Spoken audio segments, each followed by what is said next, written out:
Welcome to the Mastery Podcast, where stories unlock the secrets to an empowered and abundant life. Today, you will meet Daniel Dowran, a young man with a passion for science, healthcare, music, sports, and travel. You will never guess that Daniel is only 18 years old, a high school senior, because he has accomplished so much, including working on the groundbreaking research at National Institutes of Health. A first-generation Persian American with 3 citizenships, Daniel is fluent in 3 languages. What's even more remarkable about Daniel is that despite being busy with school and extracurricular activities, he finds time to volunteer for worthy humanitarian causes. Today, he's here to demonstrate that we are never too busy to extend a helping hand. Join us as we delve into his journey of community service and discover how we too can contribute to making this world a better place. Welcome, Daniel. Thank you so much for being here. How are you doing today? I'm doing great. How are you? Thank you for having me here. It's an honor. Thank you.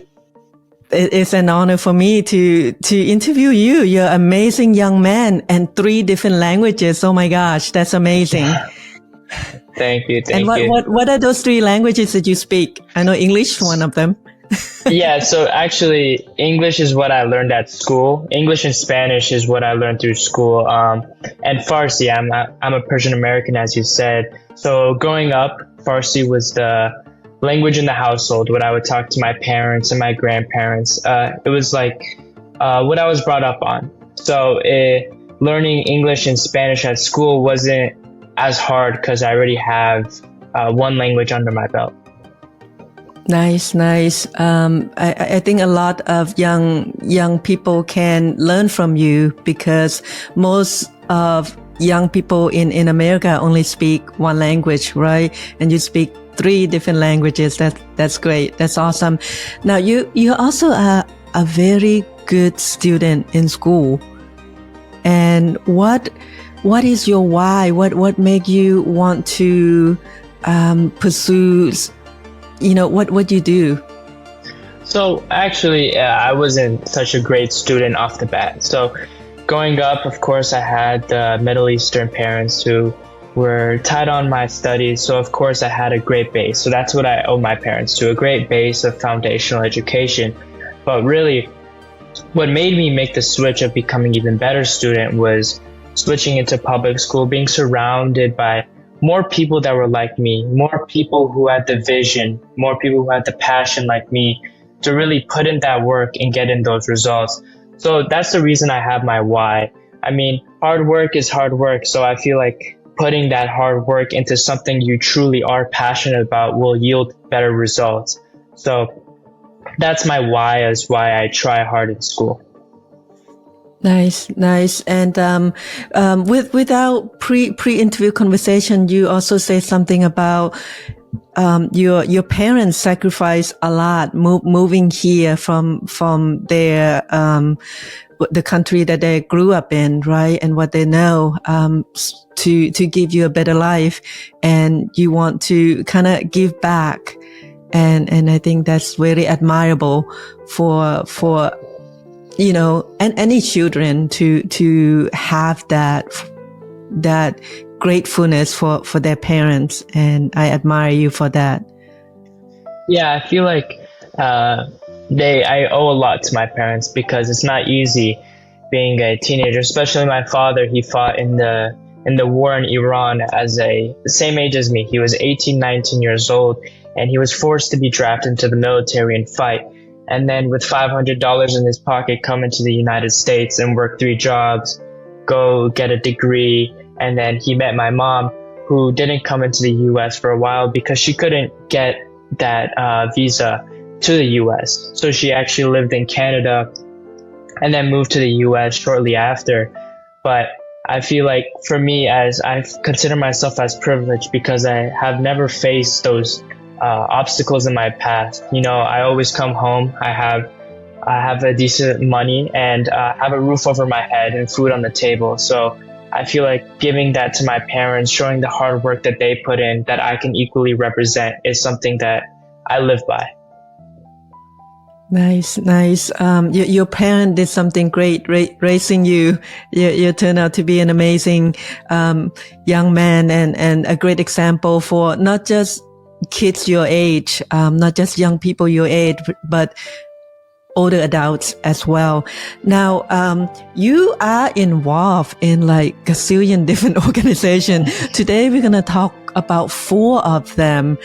And before we go into each of those organizations, let me ask you, why are you involved with so many humanitarian organizations? What is your purpose? It wasn't, to be honest, it wasn't so, like I didn't wake up one day and say, oh, I want to do all these things. It kind of was a domino effect. It first started as a sophomore who wants to update his resume in a sense. So I started looking at different organizations to start at my own school. So that led me to the club I founded at my school called FMRIC, the Foundation for Medical Relief of Children. And that kind of led a domino effect to all these different organizations. Also, the community I'm around. Everyone loves to give back. I feel like my school does a great job of that. Over, I think, like 1,000 hours we completed 1,000+ hours we completed just as a school, which is very impressive. So I feel like one reason I also got to start all this is my best friend. My best friend showed me to this organization, another one of the 4 that I'm a part of is the Storehouse of Collin County, where we just spend our Saturday mornings running food to our neighbors' cars who are not as fortunate as us. So that's kind of how I got delved into all of these by chance, but now they're all destined to be related to each other. Nice. What school are you in? I'm currently going to Plano West Senior High School, located in Plano, Texas. It's a school around the size of 2,600 people just for 11th and 12th grade. It's a pretty big school, one of the most competitive schools. It is the most competitive school in the district of Dallas, I would say. And it's just a good school, competitive-wise and community-wise. It kind of everyone fuels each other to be better.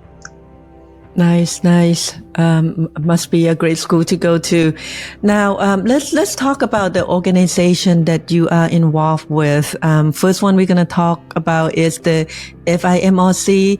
What is it stands for, and what is your involvement with this organization? So, FIMRC is the Foundation for Medical Relief of Children. The main mission of FMRIC as a whole organization is to improve healthcare access to different parts of the world.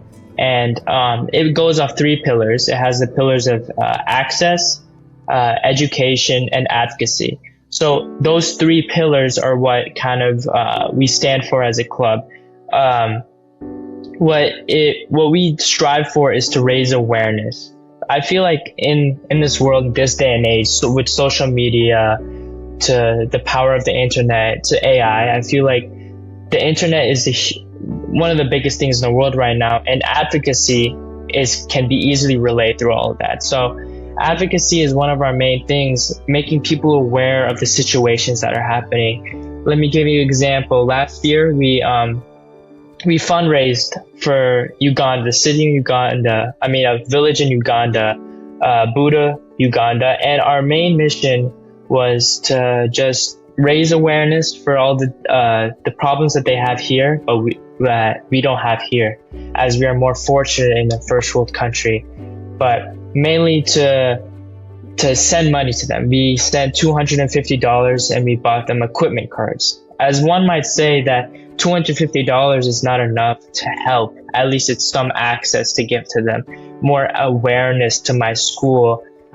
So yeah, that's a little bit about FMRIC. We just strive to give access to healthcare and raise advocacy and educate the children in those villages to learn more about healthcare and being clean as themselves. Nice. And what can each and every one of us do to support FMRIC and to support the children around the world? I think first off, I mean, I don't think everyone should donate if they don't have the resources to. But of course, if you have the resources to donate, I feel like the number one thing is to donate. I mean, donating goes a long way. I mean, if you just donate $25, that could go $25 to a new laptop for a doctor to prescribe his patients with medications. But secondly, advocacy. I feel like if more people are aware of what's happening in the world, it's not all good in the US as well, but just around the world is a little bit worse off than us. I feel like if people just had a little bit of awareness from community to community, they could raise more awareness on the topic, and then more people will start more organizations to help. And little small organizations here and there will be considered as basically a big organization. It doesn't even have to be hundreds of people in one organization. It could be one family with another family who every year they donate like $100, and $100 can go a long way. So I think that's a way that people at home can act upon this. Nice, nice. And if they want to donate, they can go to the fimrc.org, right? That's the website. Yes. And you talk about children in Uganda, and there are other countries that FIMRIC was in, but did we say that it was shut down due to not enough funding or COVID? So there used to be, I think it was 7 or 9 countries. It was Uganda, Costa Rica, India, Guatemala, I think, and then some other ones that I'm forgetting right now. But right now there's only Uganda, Costa Rica, and Ecuador. Those are the 3 open right now. Unfortunately, due to COVID, they closed. But those other ones, what they used to do before COVID hit was almost like 800 to 900 people would go across the whole world as a service mission.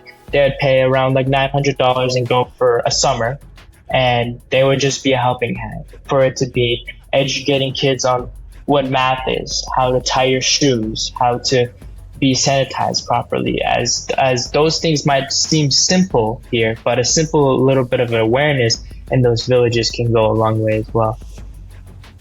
Nice, nice. So you don't have to be like a medical personnel or know a whole lot to volunteer or just to donate a few bucks, right? $5, 25 goes a long way. Goes a long way. Thank you for that. Yes, yes. What is your most memorable event with FEMBRIC while you volunteering there? So I actually didn't get the chance to go there, but I'm planning to go to the sites in the future, as right now I'm a little bit too young to go in the summer to Uganda or Costa Rica. But memorable moments in my community are one of those 4 organizations we'll talk about later, but Feed My Starving Children. We about 50 of us. 30 to 40 of us. We went to Feed My Starving Children, and we packed food as raising awareness. Another thing we did was we had a fundraiser at Piata, which is our local Italian Chipotle, I would say. But what we did was I contacted the manager of Piata, and they let us fundraise with them. So 20% of everything someone bought would go to us. So we actually raised around, I think it was $100 from Piata, and the rest we personally donated for that $250. But just the memorable moments of being a community and knowing that just a simple meal being bought, a simple meal that goes home to a family eating, also goes to a family in Uganda that might be in the hospital and needs those equipment cards. Nice, nice. I'm sure that we all kind of take for granted, right? You said you're born in this country and you're privileged, and we all, I think, in the US are privileged in the fact that we can get anything. Everything is available for us.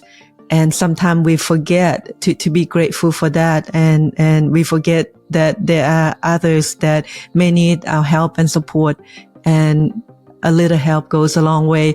And you just mentioned Feed My Starving Children. And is that a worldwide organization, or is it strictly local? So I actually don't know if it's a worldwide organization, but what their mission is, I think it's a organization that started here in Texas, and I think is slowly expanding. I might be wrong on that though. It might be across the nation, but they don't help locally. They help globally. So every week they change the country they donate to, but the food to, but it could be anywhere from Uganda to different countries in Africa, to different countries in Asia, to even different countries in South America, Central America. They just aim to feed the world, basically. They don't have any country that they want to feed directly, but rather they're just adding one more step in the community to feed the whole world, one step at a time. Mm-hmm. And what you and your teams did was just go to the local restaurant and ask for donation, and that could be an example of something that anybody can do, right? We did that, and then at Feed My Starving Children, is the other organization we're going to talk about later, which is where we packed foods, which is an FDA approved little pouch that feeds kids, and it fed them about 1.5 hours we spent working, packing food. I think it was not just my group, a bunch of different groups. I think it was about 100 people. We packed food, and that almost fed, I think, 700 families. And it was just crazy how 1 hour of our time can feed 700. Yeah, that's amazing. And how many people were involved to feed that many people in, like, you just donate 1 hour of your time? So part of my group, I think my group was 30 people, but in the whole warehouse, I think it was, I think I would say 60 people, 60 of us. It's very amazing what they did. They created such a great system of one person does this, another person holds it, you pour, you measure, and you send it off. So it was just a great assembly line that we formed at Feed My Starving Children to be the most effective. As I said, they have a pouch that is FDA approved that is cheap and affordable and feeds a lot of families. Nice. That's amazing. And what can each and every one of us do to help support Feed My Starving Children?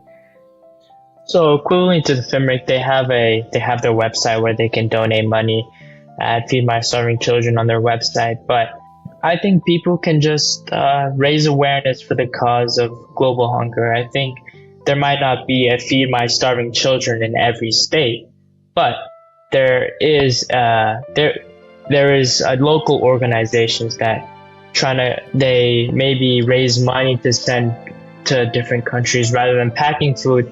They might be raising money to send them.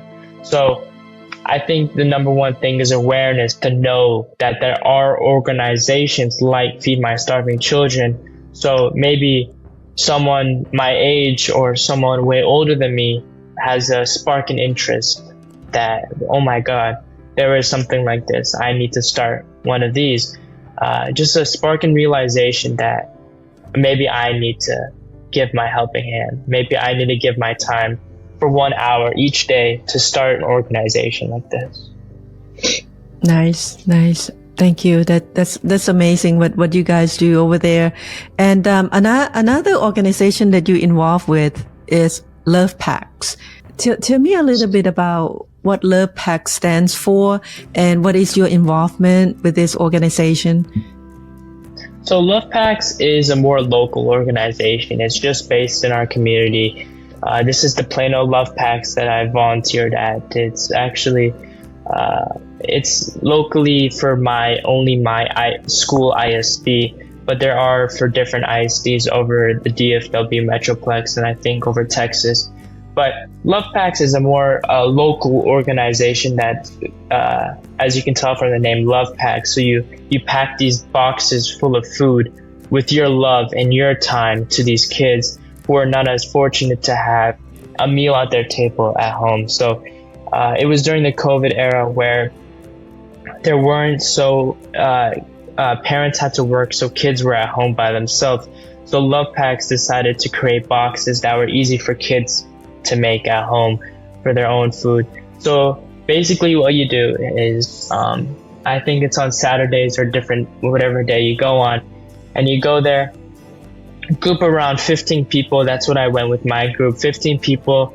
You unload some food from the truck into the warehouse, and then from the warehouse you take out the little individual food pieces and you pack it to the box. And then before you send it off in the box, you draw a little bit of a drawing, because which kid doesn't love a little bit of spark on their box, or a smiley face, or a butterfly. So it kind of gives the kid a smile that not only are they getting food, but they're also getting a box that was filled with love and time.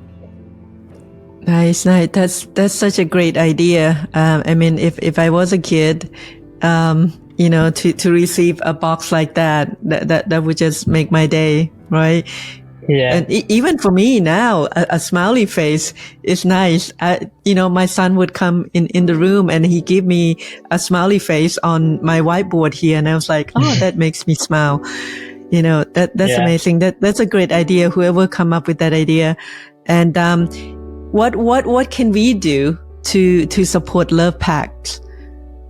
See, the difference between Love Packs and the different organizations I've mentioned is that Love Packs isn't global, isn't going to help aid global hunger, but rather it's focusing on your own community. I think Love Packs is a key reminder to people that no matter what type of neighborhood you live in, there are people who are a little bit less fortunate that don't have the same resources as we do. So I think just a little small organization that someone can start with their school friends, with their parents, different families, a whole neighborhood, can go a long way. So I think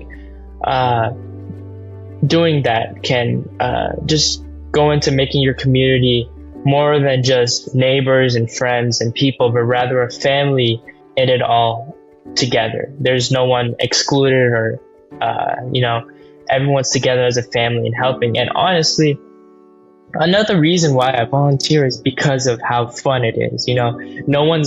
Volunteering is what it is. I mean, you're not forced to volunteer. You volunteer because you want to. There's no one there that doesn't want to be there. So being in that environment that everyone wants to be there to help out.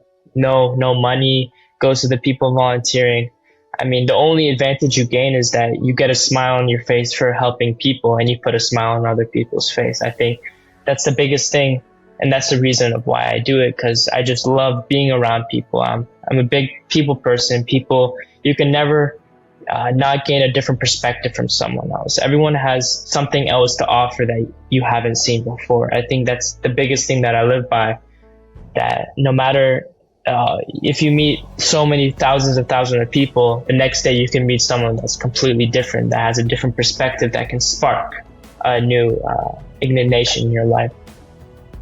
Beautiful. I don't feel like I'm talking to an 18-year-old. You are wise beyond your years. And that's an amazing perspective coming from a young person like you. And I know you're doing this because you love humanity. You want to make the world a better place, and you also aspire to be a physician, right? And your love to just help everyone. You're gonna be a great doctor one day, and everybody just want to go see Daniel, Dr. Dowran. And let's talk about that. There is one other organization that you are involved with that you want to talk about today, is the Storehouse of Collin County, right? Yes. What is that about? So Storehouse of Collin County is like Love Packs, but it isn't helping. I mean, it is helping children, but Love Packs is mostly for the children of my community in Plano.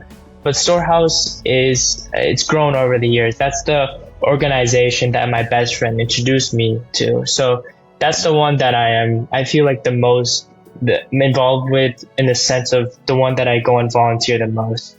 Um, so Storehouse aims to feed, clothe, shelter, and teach. I think that's amazing. I really fell in love with the ideologies they had, in the sense of they weren't just wanting to give food to our community, but they wanted to clothe our community. They wanted to teach people who don't know English, and then help people get shelter.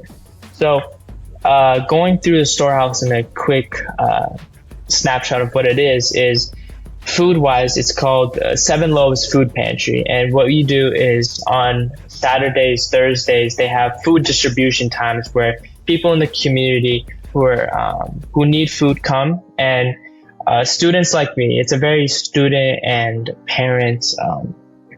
Everyone there is wanting to help and give back. So what you could either be packing the grocery bags they put in their car. You could be loading the groceries onto the carts. You could be the person pushing the carts, or you could be the one talking to the people in the community. And one thing I love is we call them our neighbors. They are the neighbors that we help in our community. And secondly, after the Seven Loaves Food Pantry is the Joseph's Coat. And Joseph's Coat, they have clothes that people have donated to the Storehouse of Collin County. And just like the food distribution, there is clothes distribution. So students like me, we go and we organize all the clothes varying on size, kids and shoes and different shirt sizes and whatnot. And when it's time for the clothes distribution, they come and they get clothes, and they're clothed.